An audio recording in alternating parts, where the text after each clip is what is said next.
live. Wow. And we got chat too. So we're a little closer to the camera this time. Yeah, really. I look tiny.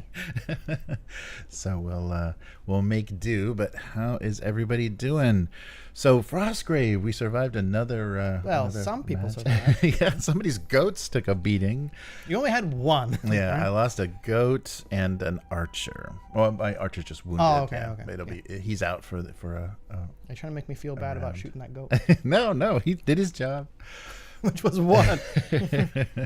So so three persons. So yeah, it wasn't as bad as the first time we did 3 people. That balance felt really off. But this is still. Well, you were not in the middle of it too. Yeah, right. And but this was still. It was helped a little bit by mitigated by the random monsters. Like when you picked up a treasure token. Yeah, we played that. Yeah. So the optional where we played where the camera's there. Whenever the first time any specific treasure token is picked up, you roll up to generate a random monster, and it's just randomly see what you get and randomly see which table edge it comes in on. And I feel like I kind of got screwed by that a bit, even though it was random, right? Hey, I got that as many as you did. I got 2 wolves. Yeah, you did. So, but that's good because then, if you're just focused on one player and then all of a sudden something spawns behind you or next to you, that helps.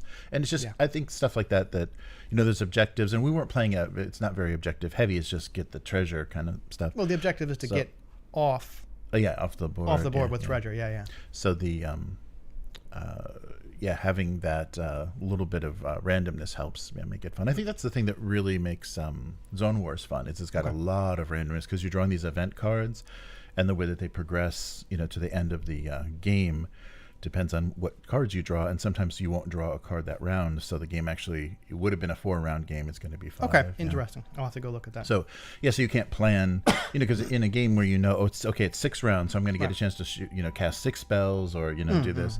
You can't plan as well because it I do like games that kind of have that random end where you're like, okay, it's probably going to end, but there's chances that it keeps going. So it does affect strategy. And sometimes I found in Frostgrave, there comes, like, we had to call the game early because I had to leave, sorry, but there comes a time when sometimes you're like, okay, I think we know what's going to happen, right? Like, once everyone's kind of like grabbed enough treasure and kind of started schlepping back to their edges of the table, they're like, oh, okay, we can probably, because then it just gets mean and like, I got to beat on that guy who's almost going to get off the table, right? Gotcha, right? Yeah, right. Yeah, that's true. Yeah, once you kind of are in position or kind of like dug in somewhere with ranged or whatever. Yeah, that's new most hated spell. Oh yeah, mind control. Yeah, mind control. And it's gonna just keep getting easier to cast.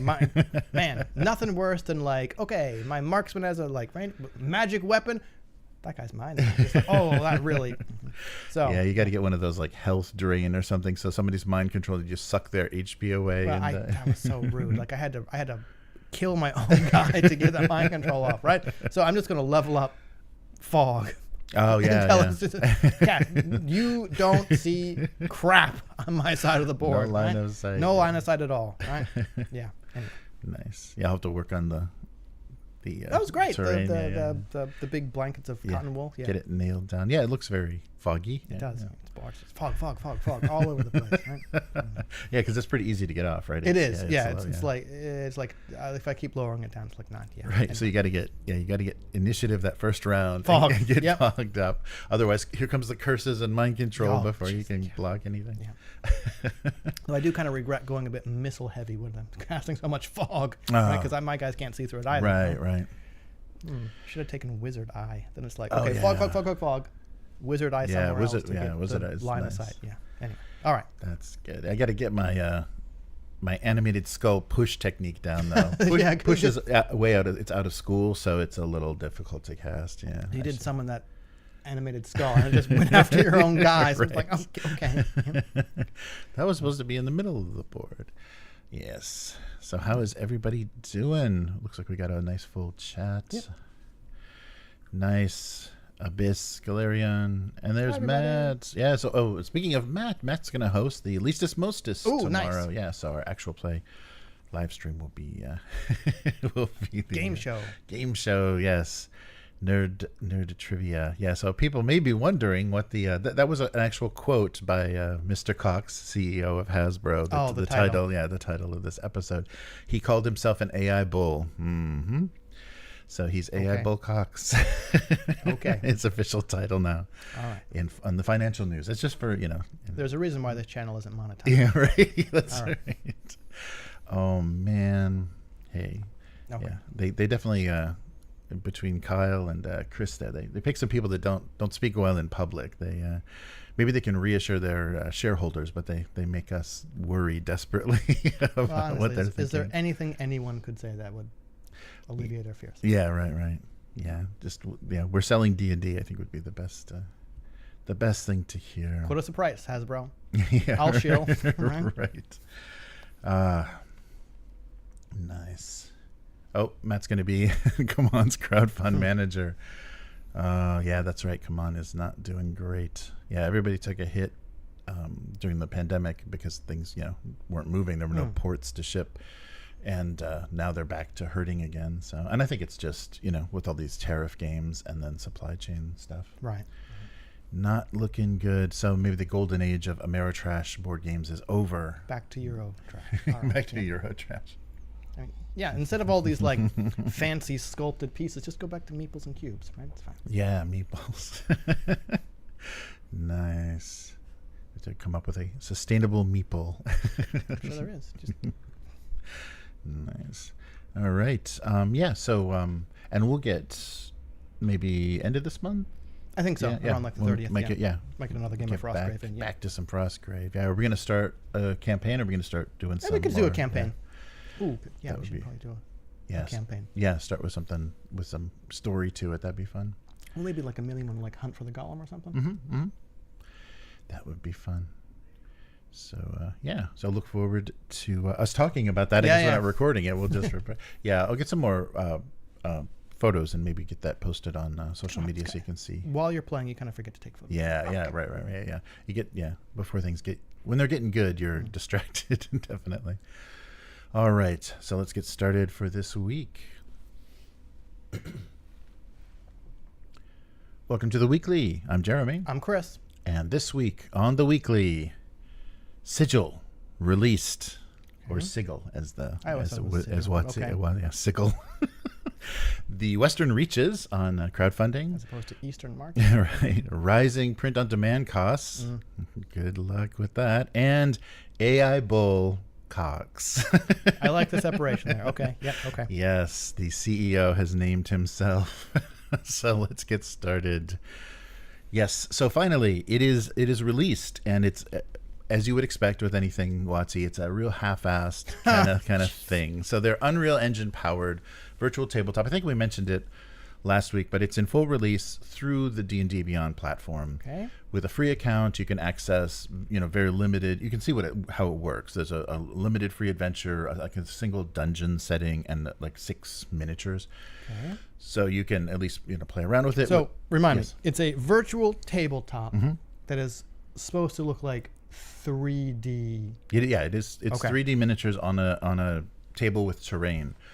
So it has, I think, limited like effects spells and stuff. Okay. So like from your miniature, you cast fireballs and some, but I don't think it's really, really early days. And so, but like that's the goal, right? Like a fully kind of like virtual. Yeah. So as if you were playing in person with Dwarven Forge and a bunch of painted miniatures, it's supposed to look like that with extra bells and whistles for casting fireball and stuff. Right. Okay. Yeah, with some effects. I don't think they're going to go crazy with the effects because they're trying to well, at least that was their original talk, is trying to stay away, making a very clear delineation between computer RPG, computer game RPG, and something that is playing. Right. So like not animated, right? We're not talking like I think there is some movement. I think that the miniatures wobble or whatever, and some of the monsters will like spawn, they'll like rise up from underneath. But it's really, they haven't really established what they're going to do, and it's even made even more confusing by them just kind of sliding it into your D&D Beyond subscription, because you probably already had this. The master tier subscription was already available for the people that are running their games on D&D Beyond. So this is just in that now. And they've given you a little bit more than the free tier, but still not a lot. And so people that are looking at it are they're not convinced. And this may have been a release that was just kind of forced on them for shareholder reasons, for financial, year-ending reasons, that they needed to get something out and say, yes, we have released it, but it's it was in alpha and beta last year. Then there was some early access towards the end of the year, and now finally anyone with a D&D Beyond account can play it. All right. So yeah, and they're trying to give you the ability to import your characters and the source books from D&D Beyond. But that still isn't working. So it's somewhat incomplete, it's been called. And what's funny is this whole concept, and I think it's because they were so influenced by World of Warcraft and stuff in 2008. They mentioned this in the back of the 4th edition player's handbook, that there should be a 3-dimensional play space where people can aim the camera and move their miniatures to recreate the experience, virtually instead of with physical. Because 4E was more strategic and miniatures. So that's like, well, we should be able to do this virtually. And there are, officially licensed, platforms. Roll20 and Fantasy Grounds both have, the official stuff already for D&D, and basically every virtual tabletop was originally built to play D&D. But still is kind of. You can do it on any platform now. So they're competing with a lot of variation. So if they don't show up really strong and give you really good reasons to use this, it's probably not worth the learning curve. Maybe what they're hoping for is just it's included in there. It's just easier to use this one. Right. Yeah, but they haven't set up a shop yet. So they're missing out on the big stuff. Is the people that are going to buy the hats and the capes and the paintbrushes. Don't give them ideas. Now they'll just come up with like. Oh, that's what they want. That's what I know that's what they want. They're probably looking into like blockchain NFT. oh yeah. Crypto nonsense to like buy your stupid hats that do nothing. Right. Yeah, but at least other people could see them. Some people sell you stuff nobody can see. So the person that was reviewing the game was talking about, D&D is a very stop, zoom and ponder. If you're going to do it digitally, you're going to have to be able to do that, kind of sit and consider and like look around. And so they need to really step that up and make sure that works well as just the math of D&D. It's not even getting that right now. So currently with that master tier, you get some familiar zones: a woodland village, abandoned cobblestone structures, graveyards, and subterranean dungeons and mines. But as of now, there's no way to manipulate some of the objects in these settings. So just like one set piece. Right. Yes, and that's it. And so if they're intending to do that, if they're trying to just pre-build every village and everything from their source books, and that's all you get, you're not going to be able to build custom stuff. That's going to be a little bit weird, because as of now, there is no way to insert a wagon or a caravan, which is pretty much compulsory in every like level 1 adventure. So there's no way to do very simple stuff like that. You're only getting 6 species of player characters, 1 face for each, and very limited colors. But it's probably just because there's no payment mechanism. They don't want to offer too much. They're just gonna make sure it's working. And the funny thing is, it doesn't currently support everything you might need as a D&D player. So you get your player sheets, and you get the newer rules and a few of the miniatures. You can move the miniatures around. You can select actions, aim your attack, and roll virtual dice.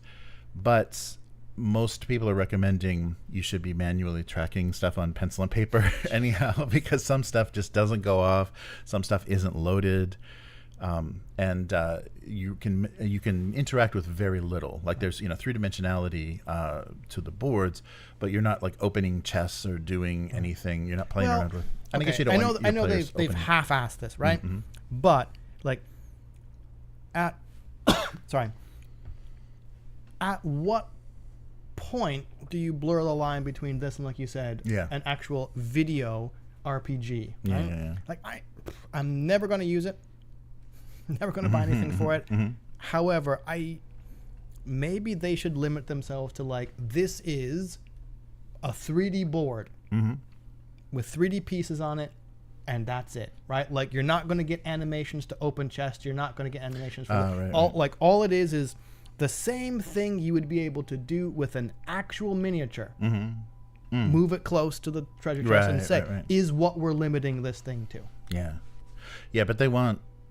They want to monetize players. Yeah. So they're they're definitely going to do the mobile game, kind of thing, and they might even go to the extent of like having like loot boxes and randomized, things that you can. Oh, you might get a random sword. They already tried that with their Gamma World thing yeah, where you had to buy the cards. Right. Yeah, and like doesn't Guild Wars did that? Guild Wars 2 did that, where they you could actually had to pay money to open treasure chests. Yeah, so that could be a D&D thing. I could see that happening. But the general management of stats and stats abilities and the math is variable and untrustworthy. So they've had things like hit points, armor class, and even characters' full inventories do not import correctly from D&D Beyond. So yeah, it's not ready yet. And I guess maybe they're just checking like server loads and they're letting it slowly ramp up, because if they don't offer very much, they're not going to get a big rush of people to play it. So they can kind of like, gradually, and then there'll be some, big sale or promotion or announcement to try to move people in once they know they're stable. Yeah, but they have the log for, what's going on in combat is really difficult to scroll, and it moves too fast. It's an old like text-based MUD, right? Right. Scroll. Oh, that's what's happening, right? Okay. Yes, and so some damage isn't accounted for. So It looked, there's the groundwork is there, but they're just not ready yet to. So this is basically just proof of concept. Yeah, I guess, and hoping that just people will try it out. So it's tied to the D&D Beyond subscription, but as of yet there is no third-party content support, no custom-built 3D assets. So that's still off, and that maybe once they nail down how they want to charge people, if they're. Maybe they are working on a deal with somebody to tie in some sort of processor or whatever to, and I don't know what they do. I don't know what D&D Beyond uses, if they use Stripe or what processing they use. So they're probably just trying to figure out how they can nickel and dime people. Yeah. So it's painless. Pay that 99 cents and you can go into the next room of the dungeon. Yes, but and so there was a post on the Discord for the Sigil. You got to keep calling it Sigil because that's what they officially called it. So the community manager was quoted on Discord as saying, "Things are not where we want them to be, but this is not a full release." Wait, what? So they released it, but it's not a full release. Okay. Yeah, so you can explore some of the 43 new bug report threads on their Discord. There's things like object positioning resets, download and update problems, all kinds of fun stuff. So, quote from those responsible: "I'm afraid it's not at all worth the time or investment." The reviewer. So I was hoping a Constant DM was saying, I was hoping for something I could use with my group. Really wanted a decent solution for my online players, but this doesn't feel like it has much to do with Dungeons and Dragons. And I think that's going to be the problem, is like really linking it. So this feels like D&D. It's different from playing D&D on all the other VTTs out there. This is the authentic experience. I mean, I think that's what they really need to be pushing. If you're not playing this, you're not playing D&D. And then they catch you in their little walled garden, and then they, just charge the hell out of you. Yes, but they keep saying it's not finished. Yes, so it's not a full release. Okay. Yes, and so sneak peek. So Chris Cox did a wonderful interview. So the CEO of Hasbro, formerly of Wizards of the Coast, was speaking to a financial magazine, and we'll cover everything that he said, but he specifically made the mistake of dipping back into AI and touting how that's exactly where they need to be and what they need to be thinking of, even though Wizards' official stance is they do not use AI, generative AI, for anything. So we'll see. We'll see what happens. But he's really trying to pivot back to play, and we'll see what that means in a little bit. All right, so something a little bit more fun, but I'm also kind of, the response for this is weird. Okay. So it kind of bothers me. I mean, I like this indie success stuff, but at the same time, people are like, I think, thinking not quite right. So Shadowdark gets a setting, and it looks to be the first $1 million crowdfunder of 2025. So that's all they're talking about. That's not what we need to be talking about, is how much money it's making. So they just launched the Western Reaches setting. So this is Arcane Library's official setting for their popular Shadowdark role-playing game. So Shadowdark itself made 1.3 million in 2023. So they're dipping back in, and they're already over another million. So yeah, just in 12 hours on their Kickstarter. And they're also offering previously what was previously offered, the book, the limited edition book, as well as the zines, and then nice hardcover version of the zines. So I think between these two crowdfunders, they produced zines which were supporting material, which first started to flesh out the setting materials. Like the setting first started to kind of appear in these zines.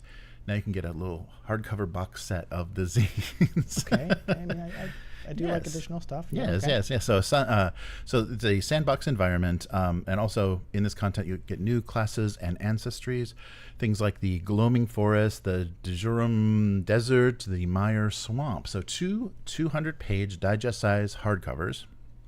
So it was Shadow Dark digest size too? Yeah, maybe. It looks bigger on the website. Plus the Cursed Scroll zine. So that's what's being produced. That was what was supporting the initial content, because if you're indies, you have to release zines because that makes you indie. Yeah. So the full core despite making over $1 million. Okay. Yeah, right. They're getting away from indie.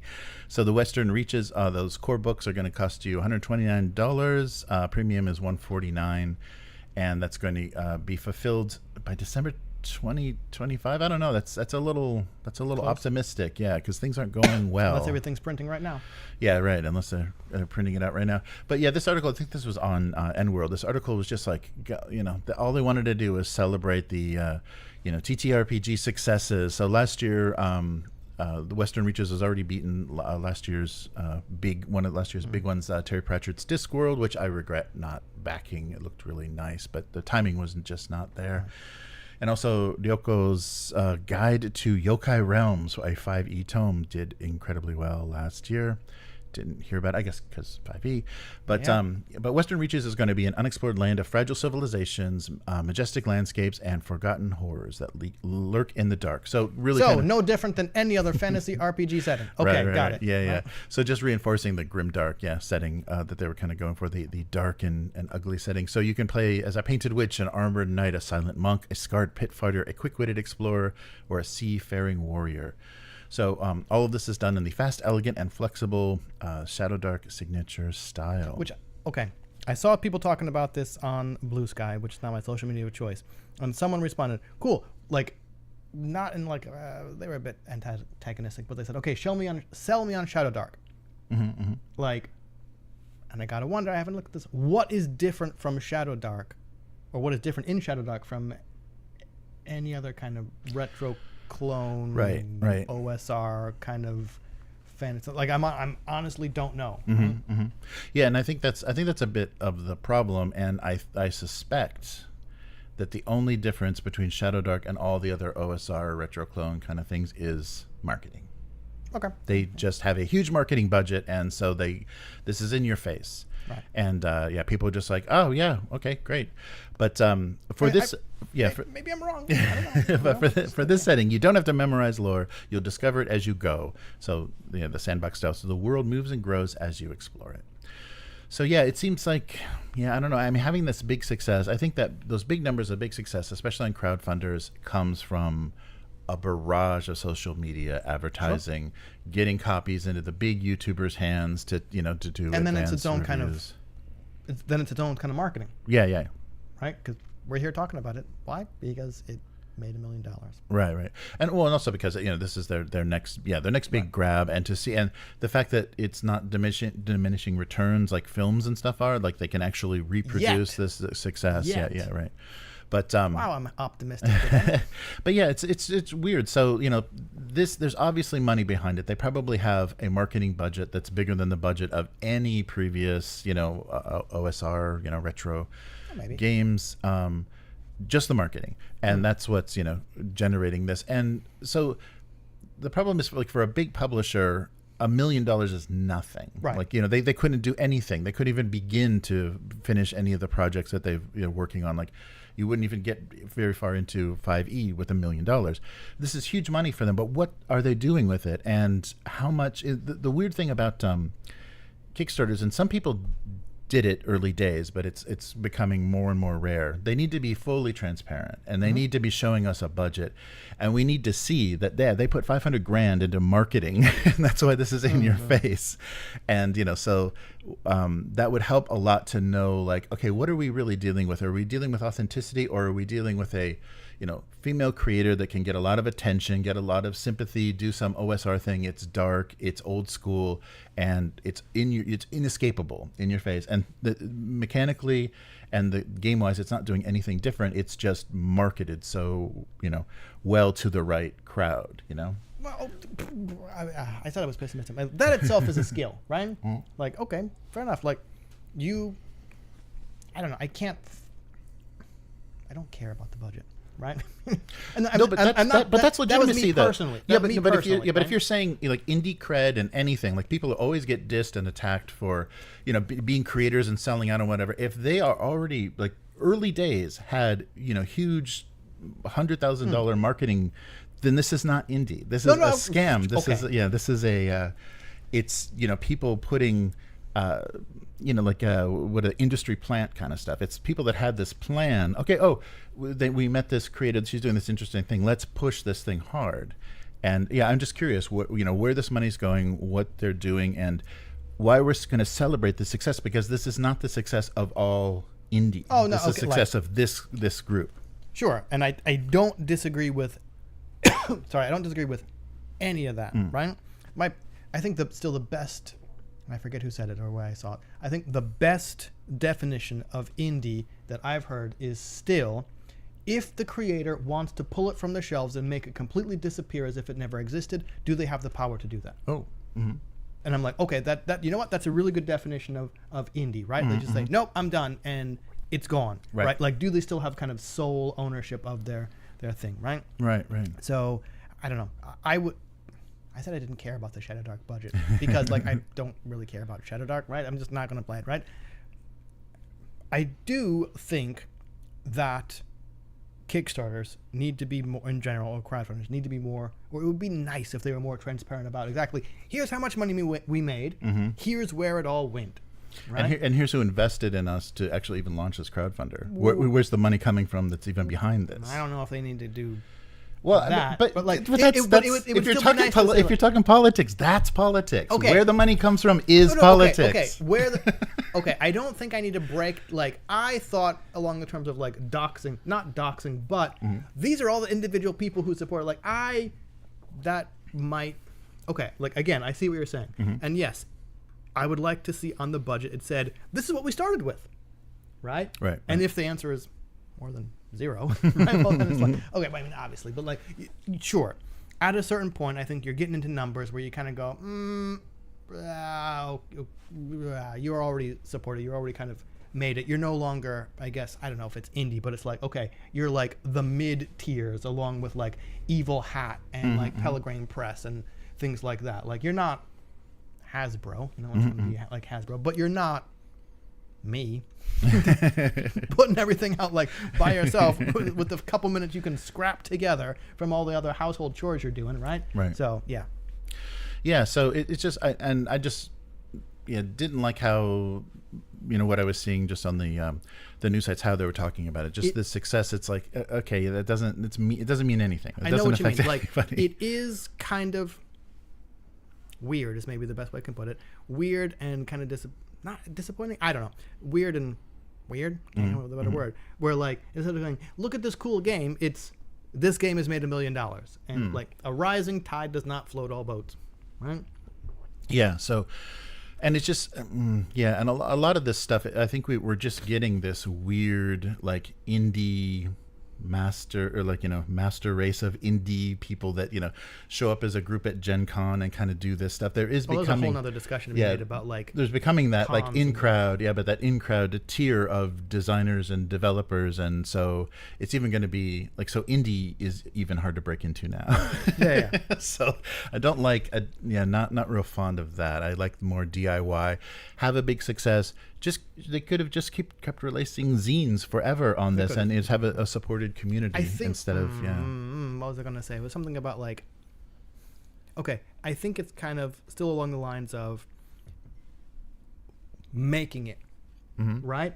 Like everyone is kind of like toiling, not toiling. Everyone dreams of like making it with that big Kickstarter. So like there has to be the example of these guys made it, right? To keep all the little peons slaving away at their computers, the right? Aspirational Exactly, the aspirational, right? So with that in mind, sure, I would be curious to know whether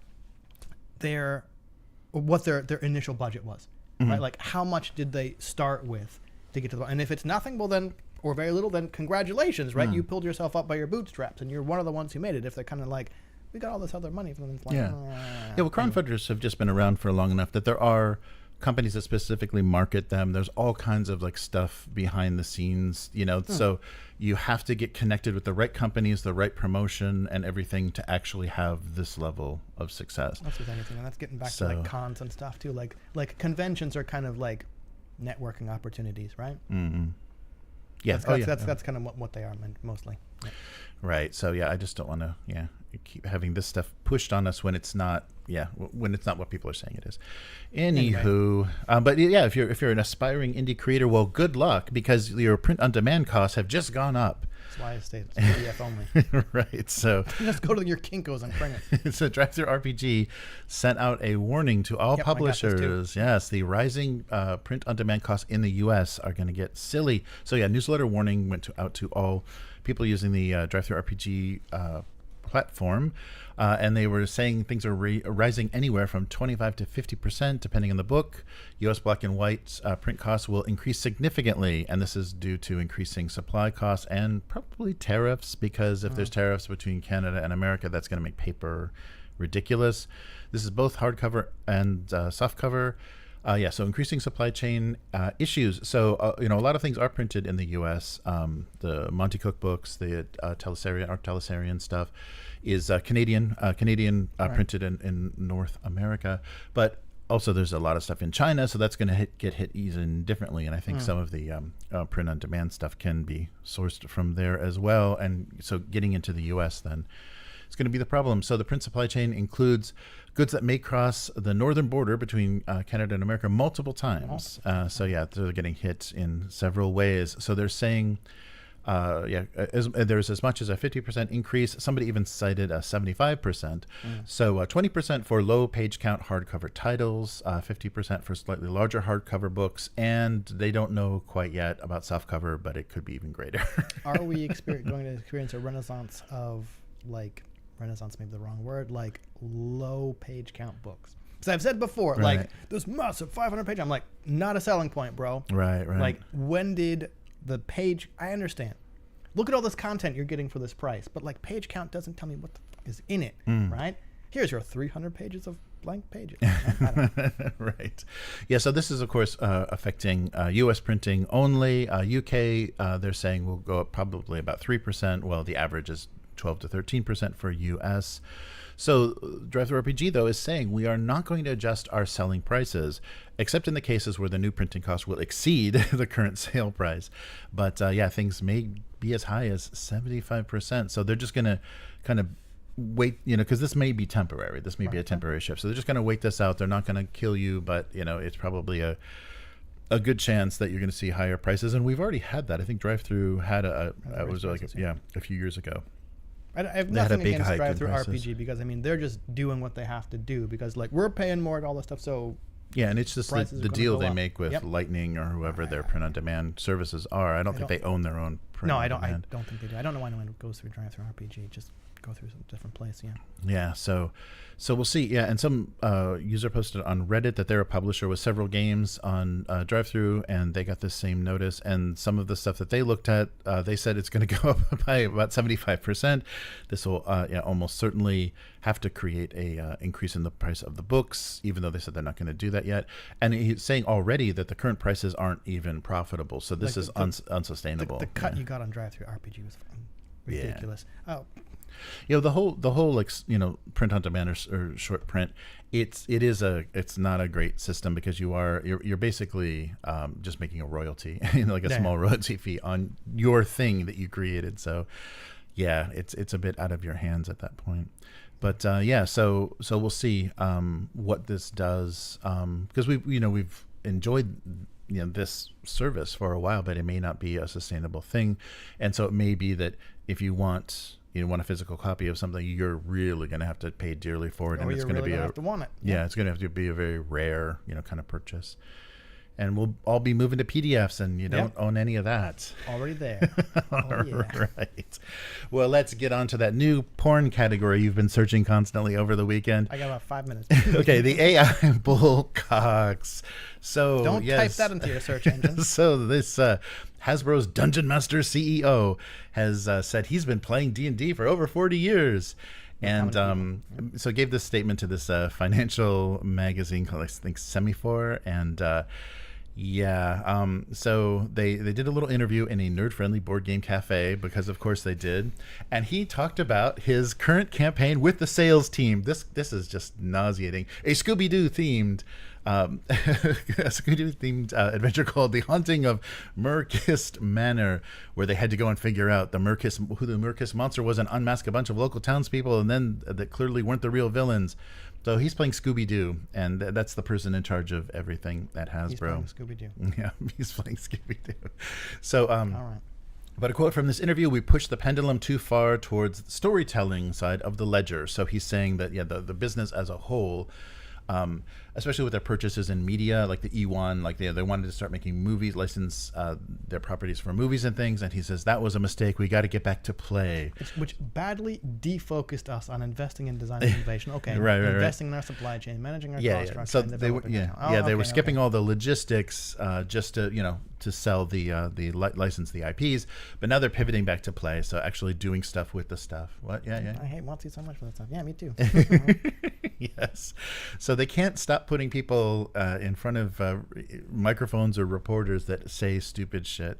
So they, maybe have to sacrifice a huge mega hit up front, but the chances of a huge mega hit are pretty fleeting, and we're going to have to go with something solid. And so the article just goes on. So he's mostly talking about Hasbro, but we get to the end here where the real great stuff comes in. So he says, so a quote from Cox says that he sees AI as a great leveler for user-generated content. So in other words, those people who haven't put in the time and effort to develop their skill get to be just as good as the people because you just.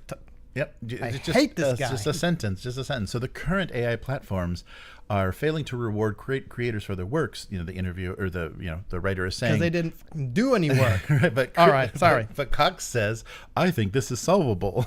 So a subscription service letting other dungeon masters enrich their D&D campaigns offerings and let parents customize their Peppa Pig animations is what he's imagining.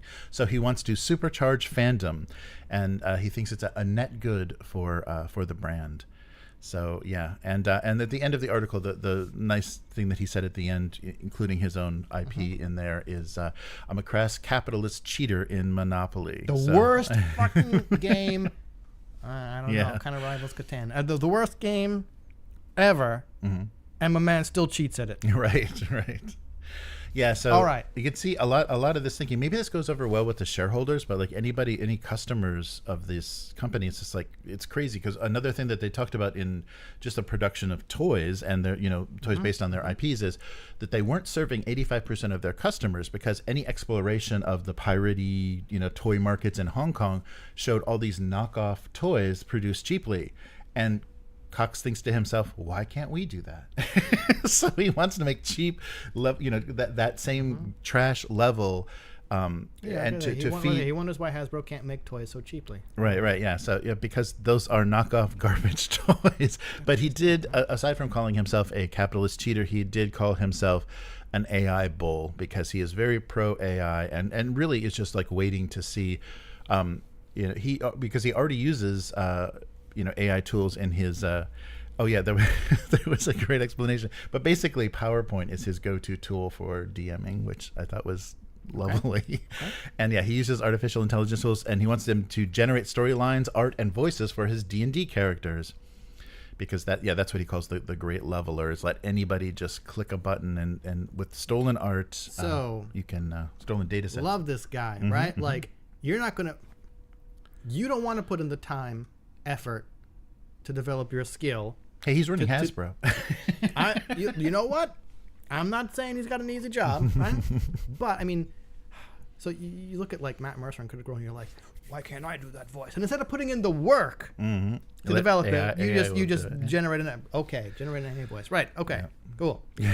Yes, but he also says, I think the thing that started the article that was great is he says everyone has a heroic moment, and I guess this is Chris Cox's naming himself the AI Bull.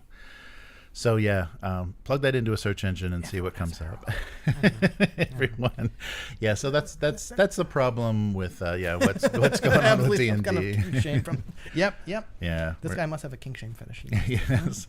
So we're never gonna. Oh, shame. Yeah. So unless D&D leaves their hands, I don't think we're ever gonna see anything we'd want to play out of it for a while. Which is really sad because this release of the 3 books, the revision set for 2024, this is the first time that I don't just automatically buy those books just to see what's going on.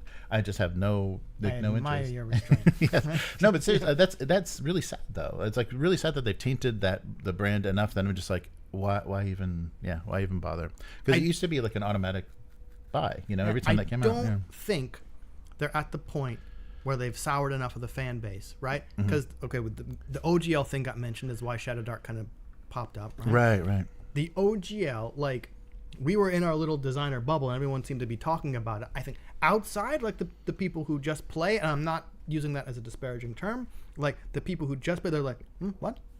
Like outside of designer circles, I don't think the public largely knew about the OGL thing, right? So public is still buying books, right? And again, trying not to use that term disparagingly, just as kind of a separate between people who are kind of inside the design and those who kind of are not. But unless they do something where the players, the people who just kind of like play, go, oh, I don't want this. I don't think they're going to make any changes. Yeah. I don't know that that shift of the art did for this revision set where it's trying to make D&D kind of a cozy RPG thing, where it's just like baking scones. I hate that word. Yeah. But that's what they're doing. Like they're really pushing it towards this like Stardew Valley kind of, vibe. Like really, that's what we're going to do with D&D. But anyhow, so that'll do it. So yeah, keep an eye out. I'll put a link to that Semaphore interview. There's a lot of fun little quotes in there, but My soul is dead. But yes, Chris Cox has described himself as the AI Bull. Okay. So officially he will remain. I think we will need a little trailer or something, a little little bumper. I don't want anything animated with that title. But AI could do amazing stuff. All right. So yes, that will do it for this week. So where can people find you? Blue Sky and Instagram, where I'm posting pics of gotten back to Tiny Xenos Rampant. Oh, nice. They're almost ready to go. Nice, we're gonna have to play it eventually. Yeah. How big? The board, like it could be 30 centimeters square. Oh, cool. Nice. Oh, that's exactly what those are. That little platform we're playing for us. Really? Yeah, okay. those are 30 each. Yeah. I think I bought 2 boards to make a 40 centimeter square thing. Very play on that. Anyway. Good. Yes, we'll have to do that. Okay. And how about you? And yes, I think next week, Tuesday, will be the art stream. So yeah, that has to be the day. So I'll catch up on the cartoons. You heard it here first, folks. Not changing, right? Right? Be the day. Yes. So that's Monday night in North America. So yeah, look forward to next Monday night being the Abusecartoons stream, and that's Abusecartoons on YouTube and Twitch. It'll show up on this channel as well. I draw my single panel gag cartoon, Domestic Abuse. You can read that on GoComics, gocomics.com/domestic abuse. 20 years of comics, thousands of these little things. So I'll do some more of that, eat some Japanese snacks, and so it's a much mellower hang. Because I'm not here shouting about stuff. Yeah, right. So, and if you like what we're doing here on the weekly, consider becoming a weekling. The strongest of all supporters. You can do that on patreon.com/upturntable. And that's one of the tiers. Just let us know what you want to see more of on the channel. Currently, I put together the entire Tunnels and Trolls adventure as one 5-hour video. That's in the member section right now on YouTube, and it's slowly uploading onto Patreon. So for the patrons, And the YouTube members, you'll be able to see that ad-free as one big chunk. And yeah, we'll keep doing that with our live stream actual plays, making big adventures. Big chunks. On Patreon, you can also get the RSS feed that will give you the audio of this live stream all cleaned up and yep. yes, and as well as any other audio postings that we do. And now, so I think I've got that worked out. There is now an RSS feed, or at least a podcast RSS feed on the member section of YouTube that I have to give you a link for it, but yeah, it will give you the same content as what's going up on the Patreon. Mm-hmm. So thanks for joining us this week. We'll be back again next time. Later, mortals. Goodbye.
All right. Looks like we're back. Yeah, the camera and everything's a little bit closer, so taking advantage of that, all that 4K detail. All right. So how is everybody doing? Let's see if I can actually catch up on the correct chat. Yeah, great to see everybody in the chat. Abyss and Calerion and Matt. Yeah, I can't wait to get the even harder questions for Listus Mostis. Yeah, we'll see if YouTube hits the hits that title. I may have to CEO, get CEO in there somewhere.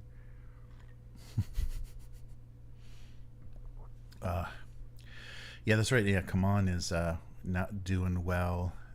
Yeah, Matt sent me that link. That's not great, but you can tell they were kind of struggling just by the fact that they got so far away from original IP stuff. You know, they weren't working with designers or anything to do original IP. They were just like, you know, grabbing whoever they could and have them do Disney, Marvel, DC stuff. So a lot of crappy licensed stuff came out. Yeah, there wasn't a Come On campaign I even looked at for a couple of years now. So yeah, they're trying to get that built-in crowd. What sucks though is they have the rights to Trudvang, so they have that doesn't mean, I don't think they're going to be doing a crowdfunder for that anytime soon if they're having trouble selling, you know, superheroes. So we'll see. But yeah, just it had to come to an end. It was just too easy to produce stuff in China and get it shipped all over the world for a while there.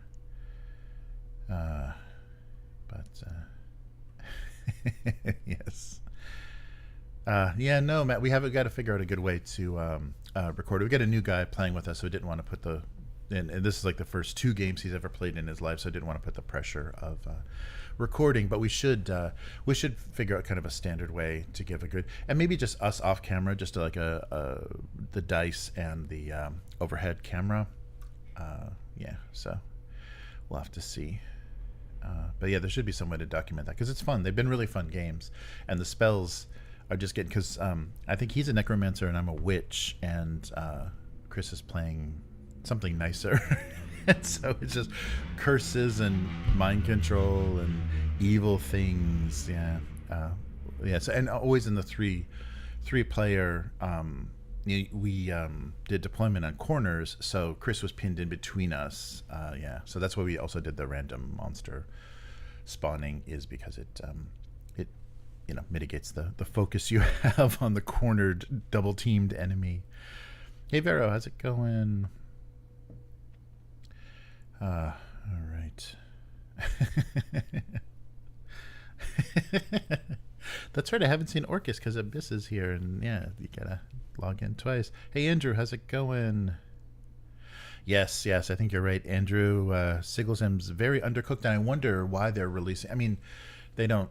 I think their management structure sucks, and I think people get pressure on them to do stuff. Obviously, they had not a big enough team working on that to get it to some sort of level. They don't have any back end for their processing. They haven't figured out how they're going to monetize it, and they just needed to get it out because they started talking about it too soon. But it probably has the production length of at least a cheap ass video game, so they needed a couple of years to actually make it decent, and they probably could have used another year of beta testing, like closed beta and improvement, and then nailed down how they were going to make us pay through the nose for our paintbrushes and hats in the virtual world. Yes, so we'll see. But yeah, I don't know why. And maybe my guess would be just there was some pressure from shareholders or management, and also they just want to kind of slowly ramp things up so they don't have this colossal failed launch where they release some amazing adventure and everything is 3D in there and everybody wants to jump on and play it, and their servers just die. There's the software doesn't work because already with 43 bug reports from just what's going on so far, they're not even close. Yeah, it's just still beta, but they're not calling it beta, and I guess you're not paying for it specifically, and there's no shop or anything yet, so we'll see. Hey Hodag, how's it going?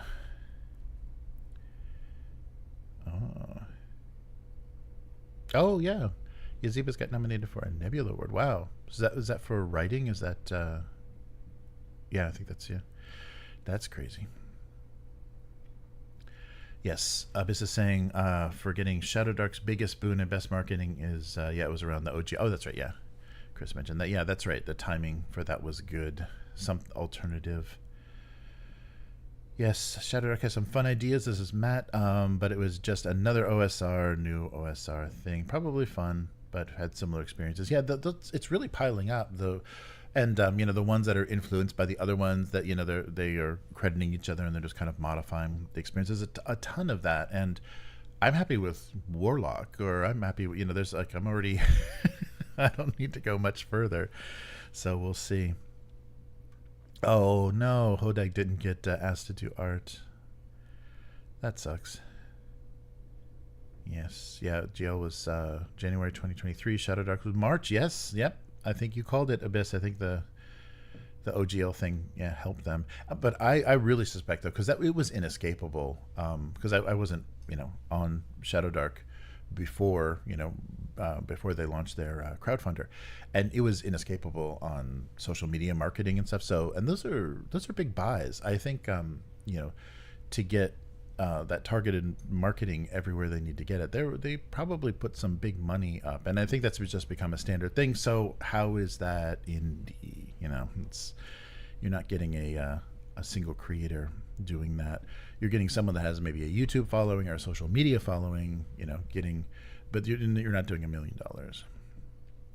So yeah, that's crazy. Matt's saying, I think Jeremy maybe disestablishment and Chris is anti-disestablishment. Yes, that's exactly what we're doing. Oh my God, yes. Yeah. So I've never ordered a drive-through print on demand book. Oh yeah, I did the at cost, I think, because they wouldn't ship the World Without Ends or World Without what are those goddamn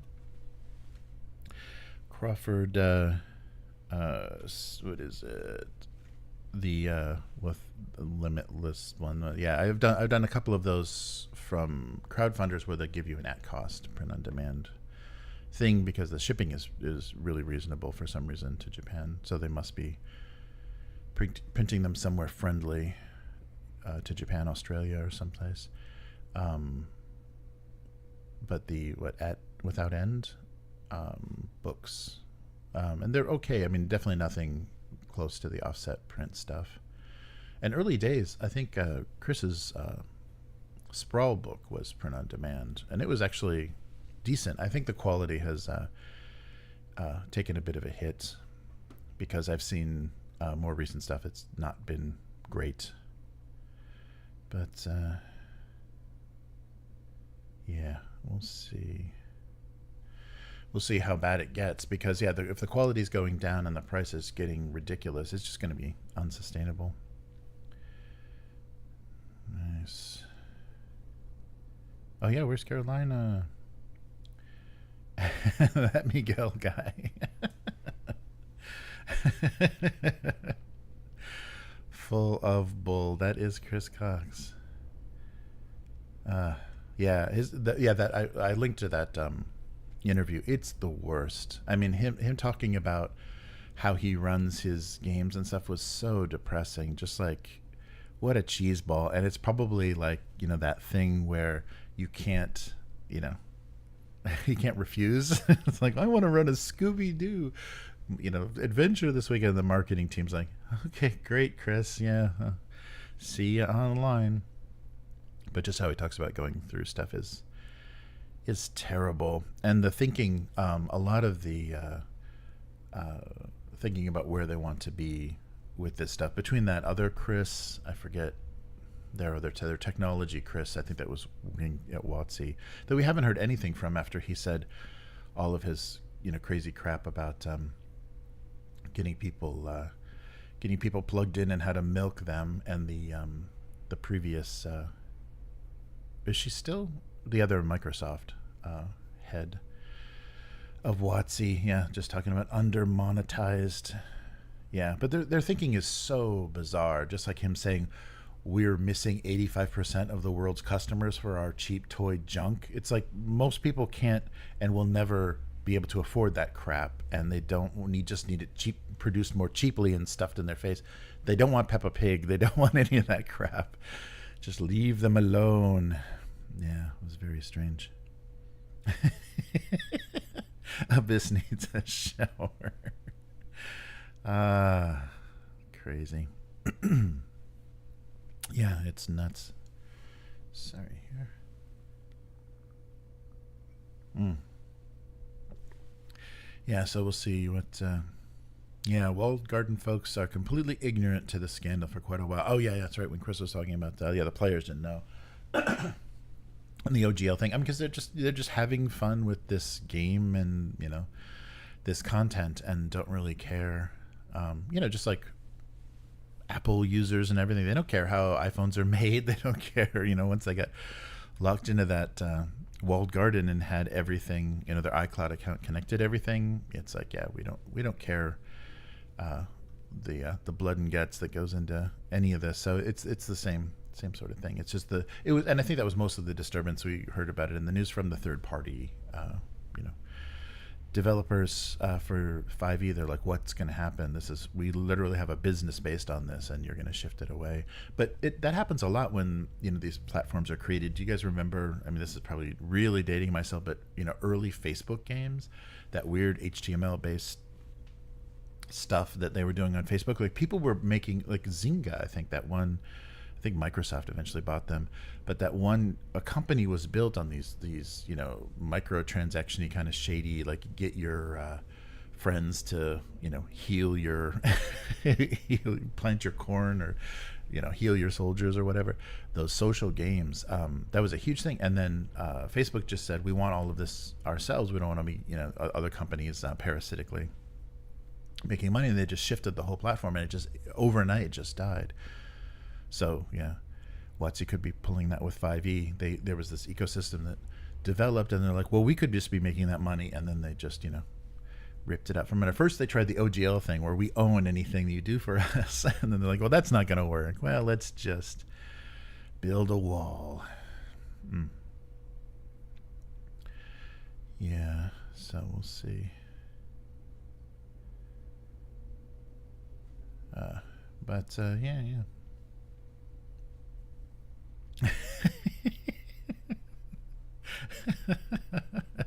Chris Cox does have an actual chair in the corner of the bedroom. Yes, we know what that chair is called. Oh yeah, that's right. Modifius was distributing that, right? Yeah, that's right. I saw an article on that. Yeah, we gotta show Chris Hard Wars, the 6mm sci-fi. I think is exactly the sweet spot. Nice.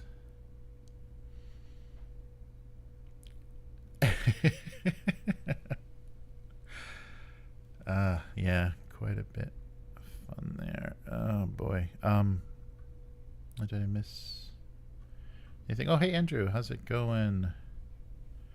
Yeah, sorry, we got a bit of a late start. Chris didn't even get any coffee. And Diesel, how's it going? Yeah, Chris didn't get any coffee. So that may contribute to the contentiousness of this week's episode. That's funny. Oh, hey, Diesel Shot, thanks for the follow. Very cool.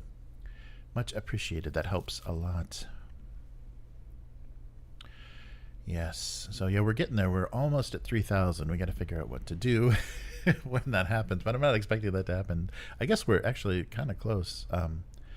Just like, yeah, seven away. But yeah, that'll be a week or so. And we'll see. We'll do some kind of fun. And as a thank you for everybody that got us there. Very good. Nice. Yeah, thanks for the follow.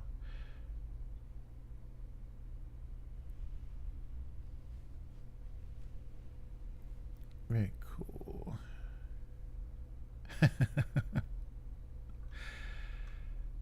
Nice.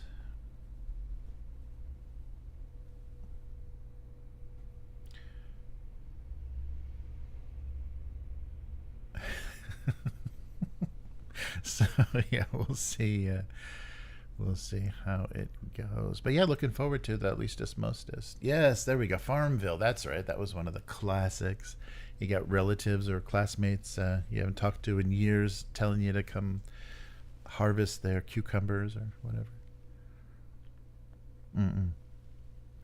Yeah, but that was like totally, built on top of Facebook. And so they're, basically using that social web that Facebook used to just spam everybody. And then still Facebook is doing that. Like they'll let you log into things on Facebook because then that gives that company access to everything you're connected to.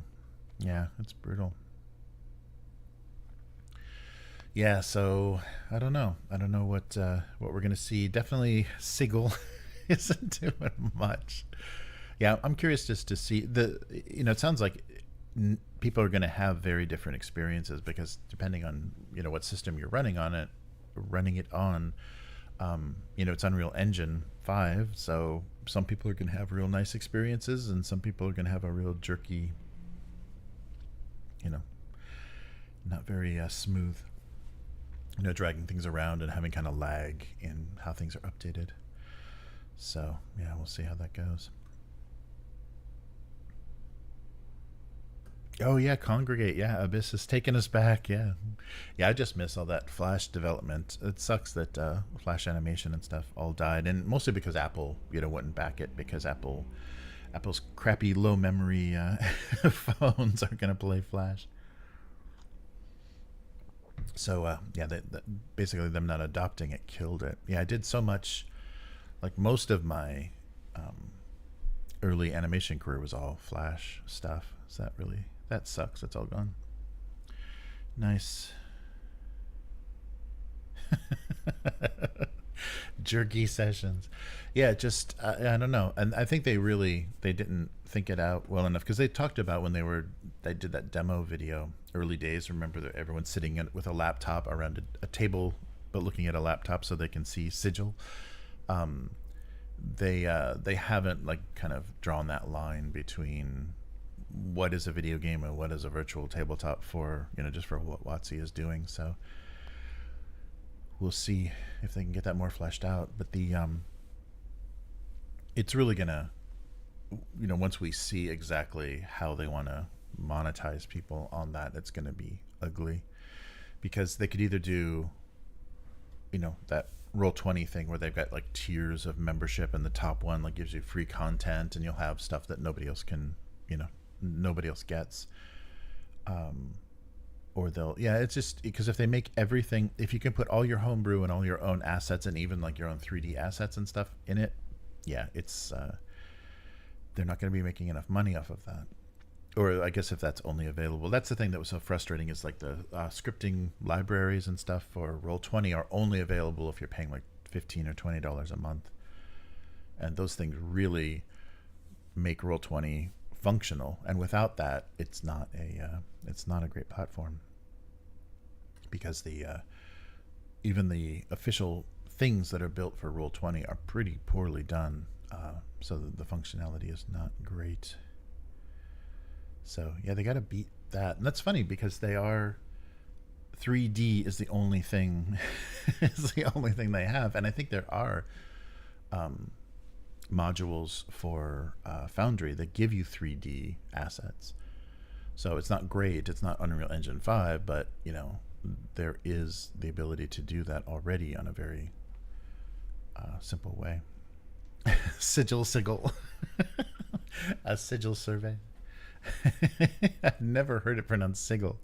So when they said that on their official live stream, I was like, really? Oh yeah, take care, Hood Egg. See you next time. Nice. Yeah, more for monthly for the API access. Yeah, that's for Roll20. That's very frustrating. And basically develop for them. Yeah, that really sucks. Yeah, because people do that. They'll write stuff. What was it? Oh, the dice chain for DCC. Somebody did a whole script library for it, and they posted it on GitHub, and you can't do anything with it unless you have their API access and their your ability to Upload libraries. Yeah. Yeah. Foundry is far easier. Yeah. Foot in the door. Nice. Yeah, there is. Yeah, they're right. The Ripper 93 has a 3D tabletop module. So yeah, that's not even like completely new. Yeah, so they're quite literally doing nothing that you can't do on Foundry. Yeah, right. And Foundry's a one-time license. So that's just silly because it's not even the other thing that they have, kind of part of the walled garden idea is, having things move smoothly between what's already existing on D&D Beyond and putting that into Sigil. And that's not even, they said that doesn't even work. You think that would just be the one thing you'd want is easy import so that everybody that tried it that was already a current D&D Beyond member would at least be convinced, oh, this will be good. Maybe not yet, but this will be good. But they don't even have that functionality down. Yeah, that's really, really frustrating. Yeah, I'm just surprised. You would think, especially with a company with the money of Hasbro, you think somebody could just come in and dominate that virtual tabletop space, but doesn't seem to be the case. But I bet that's what all the Microsoft brains at WotC were thinking. Just having that exact thought, is they looked at what was offered and they said, "There's nothing here that has a high level polish that has a kind of a captive audience. A lot of the virtual tabletops are kind of letting people move around, put in your own stuff for free, and so." Yes, it wouldn't be hard to come up with a slick thing that kept you trapped in here, that wouldn't let you take anything out and wouldn't let you export anything, and had assets that weren't available anywhere else and that were like a premium quality. And I'm sure the Microsoft brains were like, yes, we're doing that, and then that was the execution.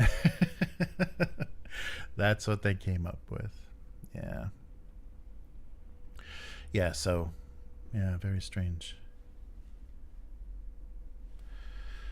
Diesel saying, the deep irony is already, they already tried and fucked up. Oh, the 4E era with the VTT dominance. Like this arms race Cold War went so poorly for them. That's the only guy in the room, no less. Oh, that's right. Yeah, that's right. Because they did, before D&D Beyond, there was that, the website thing. Yeah, that's crazy.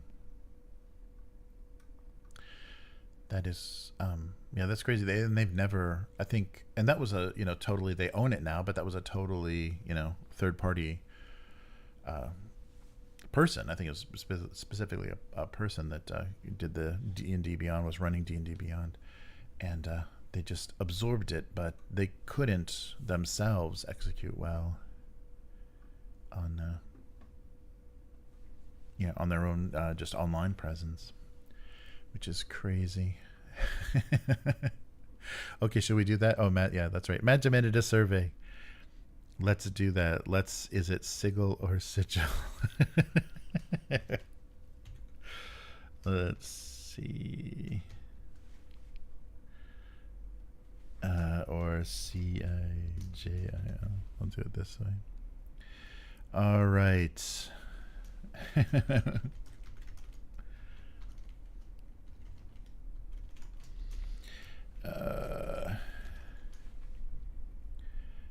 All right, here comes that poll. Boom.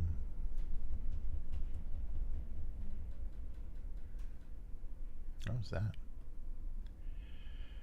Weird knocking. Oh, that's right. The floor below us is empty, so we may have some construction sounds coming up. Sigil, yes. Yeah, definitely. I like, because that's, I forget where. I don't know if it's a game or something. Yeah, there's definitely Sigil. Is how I've always pronounced it, but they literally did say Sigil. Is that an actual pronunciation? I thought that was just somebody being, seeing something written and never heard it said. Oh, but they do have. Yeah, they're saying it's a J. Oh wait, I think I've got the speakers on. Sigil. That's what Google. Oh, that's a Brit. Oh, wait. Oh no, is that British? Here's American. Oh, wait. Wait. Sigil. That's supposedly American English? Sigil? Sigil. Really? I don't think I've ever heard it said like that. That's why I thought it was I've never heard this word said. I'm reading it for the first time. Sigil? Really? Wow.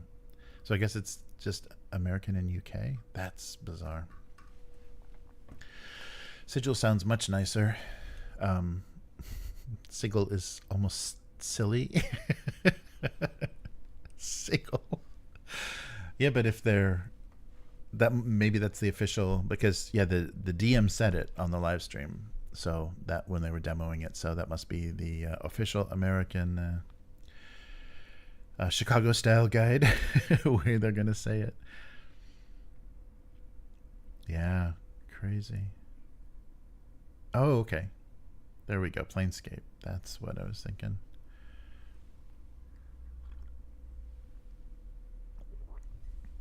Oh, did it not go up? Did I post it in the wrong chat? Wait a minute. Sigil's getting 100%. You don't see it, Matt? Yeah, it should be up there. Yeah, it should be. Oh, wait. Yeah, no, I'm on the right stream and everything. Yeah. Maybe it just takes a second.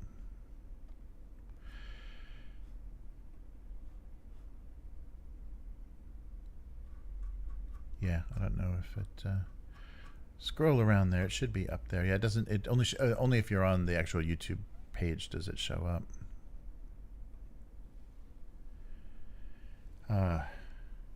Yeah, Andrew's saying, yeah, I never heard it Sigil either. Yeah, that's crazy. Google is saying that's how Americans say it, but I've never heard anybody say it that way. Wow, they shouldn't. Yeah, it doesn't sound very fantasy. And why would they choose that word if there was a, multiple pronunciations? Seagull, says dude. I pronounce it seagull. And you should put a third option in there. Yeah. Yeah, more the J sounding G with a D sound, yeah. Naming a 3D VTT sigil is an awful word. Yeah, use of the word. I still disrespect the setting. Yeah, that's true. That's right. WotC does everything shitty. Well, that's just because, their management and creatives probably never speak. There's never any interaction. It's all this professional managerial class at their offices that has meetings with Providence, now soon Boston, right? Isn't Hasbro moving to Boston? But yeah, it's not good. All right, Matt, Team Sigil. Will the Sigils win? Well, we're at 100% with 2 votes. Nice. Oh, there we go. Diesel's in on Twitch as well. Yeah, thanks. That's our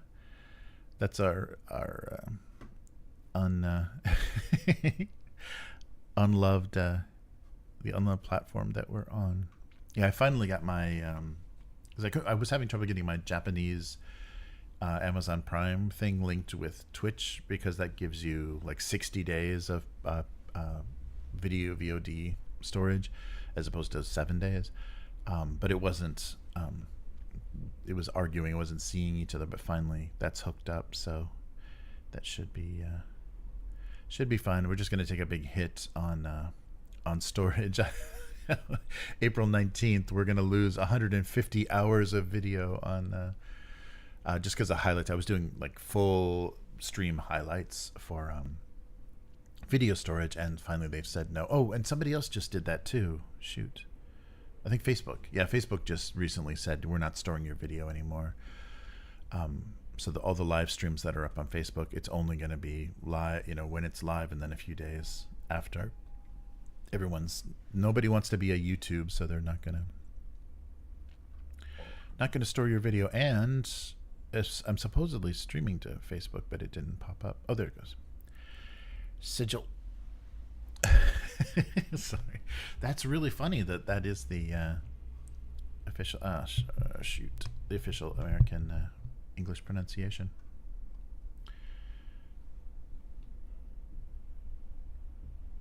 Oh, cool.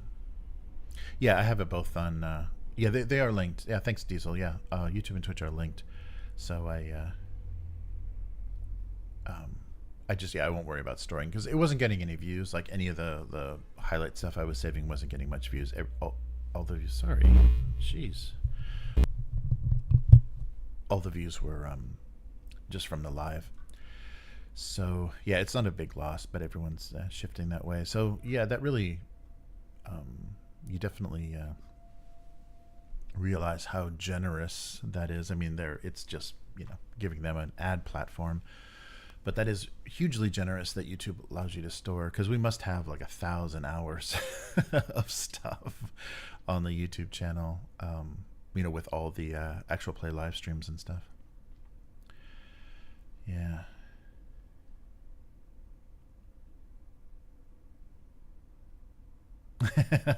Yeah, I'm using the restream.io to multi-stream. So yeah, we were even going to Kick for a while, but Matt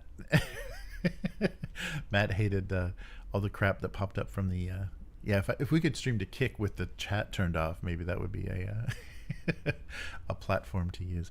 But yeah, without that interaction, without a decent chat, I don't think it's worth even going to a platform. But yeah, we'll see.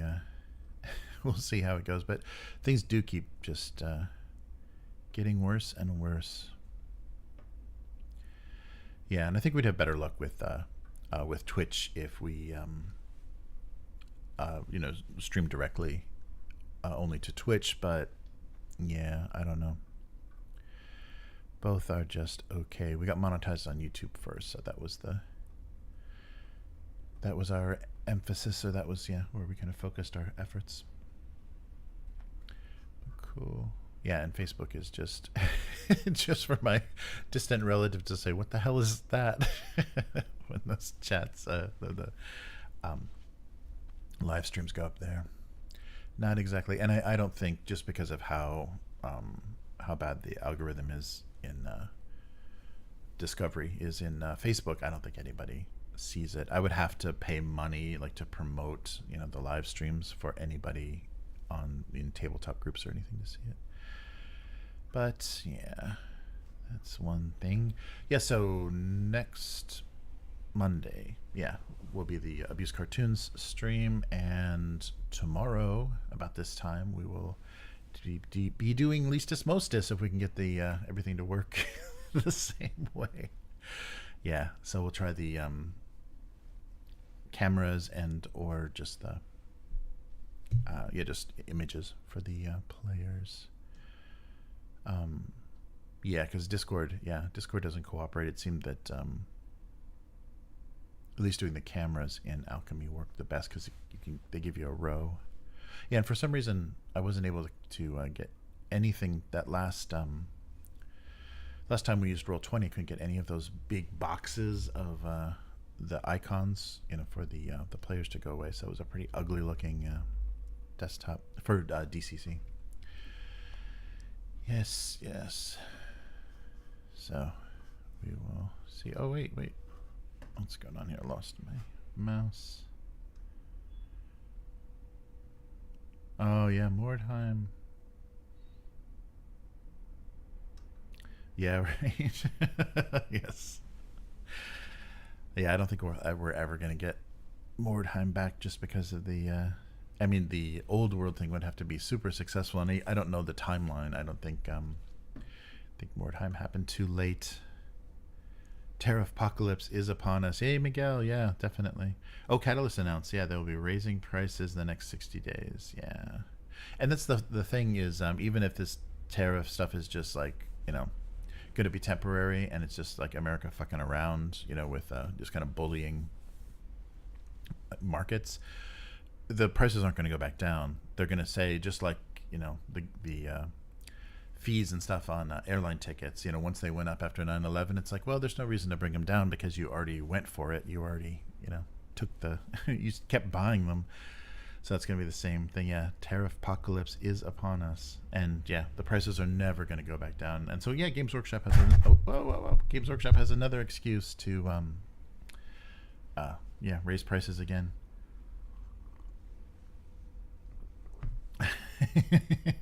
Yes. Yeah, after America gets shunned. Yeah, Abyss is right. After they shun America, nobody would have to worry about anything. Yeah, that's the thing. I don't think it's going to affect us. I mean, things are already bad. Shipping prices and everything are bad in Japan, but I don't think we'll be affected by the tariffs. Because nothing's going through the U.S. and nothing I've supported in a while has gone through the U.S. like physical stuff. Yeah, that's true. Yeah, Miguel's saying at least Catalyst is honest. They're gonna have to do it, and but it's not going back. Yeah. I saw somebody recommend that. It's just like really piss America off and have Canada join the EU. Yeah. So we will see. This kind of disruption is just a bunch of nonsense. Yeah, and weird timing for just as WotC's trying to. I guess everything is already printed, and they're not going to be affected by any of that because unless it gets wildly successful and sells out, they're not going to have to worry about that because nobody is clamoring for those books. But I thought they delayed. Yeah, because when I was back in the U.S., I was checking just in case those books were going to show up at the big box stores. But I think they delayed the distribution into Walmart and Target and stuff for those books, and wanted most people to buy direct from them. Wanted their online store, and then also maybe they were worried about the bundles that were gonna D&D Beyond bundles that would give you physical and virtual. They didn't want to hurt those numbers. It's just ridiculous. Yeah, that was really sad though when I realized, this is the first time I have zero interest in those 3 books. Each one of them's come out and it's just been like, ugh, yeah, no thank you. It's really sad that they could actually do that. But it just shows how disinterested they are in the customers they've had for a long time. They want that 85% of the world that they don't have access to. Oh yeah, and the at the Gamma Expo or whatever, the board game toy expo thing that's going on right now, I saw a video of them demoing the starter sets for this revision, for the 5e revision. It's so dumbed down.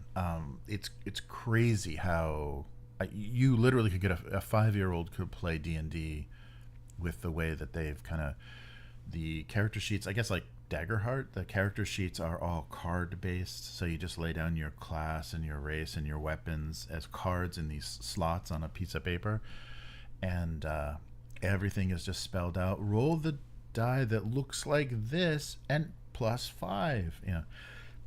So it's super dumbed down, almost to the point of, if you had limited brain function, you could play 5e.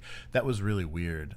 Because that doesn't appeal then to anybody, because it is literally just a demo. It's just this weird thing. It can't be the previous starter sets seem to be the launch point for somebody that didn't know the rules. They could gradually ease into them, and then you could launch a campaign from there. But this doesn't seem at all. It was weird. It was just weird how elementary it was. So very strange. Yes, cut juicy deals with the Chinese and Ukraine.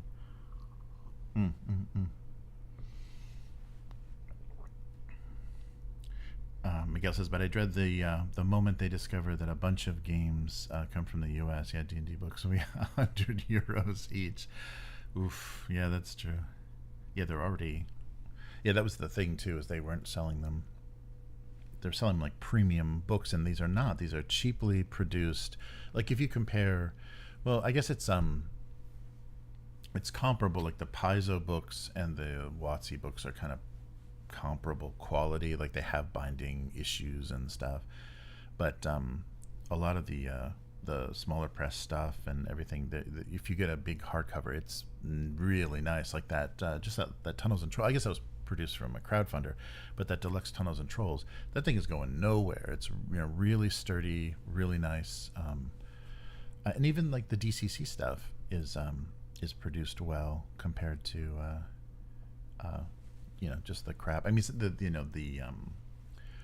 digital layout and design of the WotC books is like another level, but the quality of the physical object, the book itself, is definitely has that made in China, produced in China kind of thing. Yeah, we'll see. Okay, right, we'll have to have social media replacement. Yeah, it's crazy. I'm really, it's really frustrating. And we haven't gotten into it with the actual play, group on the weekends. But a lot of people are in pretty deep despair now. It really sucks. I don't think America's mental health is doing very well. Just a lot of stress. But we'll see. We'll keep you de-stressed here. Chris and I will argue about Shadow Dark every week to keep you distracted. Yeah. So, very cool. Yeah, so, and then we'll get back to it. I don't know. I guess we'll talk after Lisa's Mostas and see what we want to go back to. Because I have... Fallout is pretty much set up, depending on, like, unless there's a really big push that all the player characters want to be vault dwellers, or that would be the only thing that might throw a wrench, because I don't have an opening in the vault adventure, so I could come up with something. But we'll talk about it and see if we're going to try Fallout, and because Fallout was just kind of a patching patching Matt's absence in, so maybe we can go back to Dragonbane or something. There's lots of stuff. Yes, VTT WotC tariffs. Yes, Matt's planning is this guy. Seriously, Matt, there's a place you can stay. It's a tiny house. You will be shocked by the scale change in Japan, but very comfortable. Yeah, but I think anybody that flees to Japan during the summer is insane. It's a pretty brutal summer here. Only Floridians would do well. Oh, Indie Heat. Clarion, thank you. Yeah. How's that? Where are you with Indie Heat 2, Matt? We'll talk about that tomorrow. Nice. It was a mandatory 4th edition player's handbook for about 5,000 yen years ago. Yeah. Check on 5th. Oh, wow. Almost double. Right. That's crazy. Yeah, I think that's the other thing, too, that just price-wise, I just wasn't interested at all, because I think I got the 5 ebooks pretty early on, but not the new ones. Yeah, I can't believe how uninterested I am in just to laugh at what they did. It's not funny bad or funny, not even any entertainment value in it. Okay, cool. Yeah, so I can run something the following week. We'll decide what we want that to be. Oh, yeah, and Matt, I got a huge comment on the Vaesen, one of the episodes, one of the sessions. So maybe we should do a why we did what we did with the setting for Vaesen, because some people, I guess they're reading the book really closely and they're saying, why'd you do this? Why'd you do this? And why'd you do this? And so it seems like people, they're really bothered by Axel owning the castle. And what was the other thing? And Nils not communicating with the old lady in the asylum. But yeah, so it might be fun to just like do a little, the response video or whatever, and just do it as a video and just a discussion of why we did what we did as we were kind of world building. Because I'm surprised. I guess and then the function of the free ones or the free league and the other factions. they were surprised they had like this. I gave them an expanded role, so I don't know. I don't know if that's worth a video. We can talk about it, but I just didn't want to like reply in just a comment because it seems like it could be like a nice discussion for make the game your own, and why do you question the legitimacy of anybody making a change in the setting because that's the game they want to play. So that might be an interesting video topic. So yeah, better than just a comment saying because the response is, because we did. Cool. Yeah, got to get Indie Heat 2 going, and then we'll have to check out the box office, see if it deserves a third film. Yes, Nils, you cannot question Nils' judgment. We got to get back to this, and I really think bringing having Terry do whatever kind of character seems fun for him. I think that's going to be a nice disruptive force, because I've already set you guys kind of against each other with people, whoever's the forces pulling at you in the setting. So then throwing a wrench in the works there, having the X factor of Terry might be really fun. I would love Terry to play like a priest or a scientist or somebody that would like come in and just like, this is all nonsense.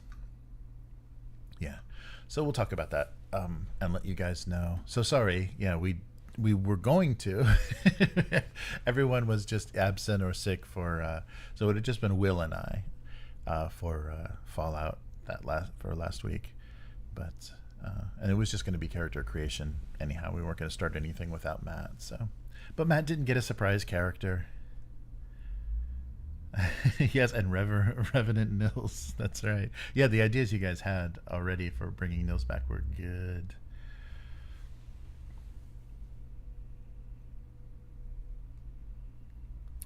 Yes, Abyss, we're going to start a video conversation back and forth. Yeah, I was just surprised because he did like, I have a series of questions and then just ask these like kind of long questions about this, and like, interesting. I'm surprised people feel you didn't do it right. There's like already, because that's, because it's not like it's an established setting or it's like this classic thing from 50 years ago, and why would you change it? It's just their ideas. Nice. Yeah, so we will too long didn't listen.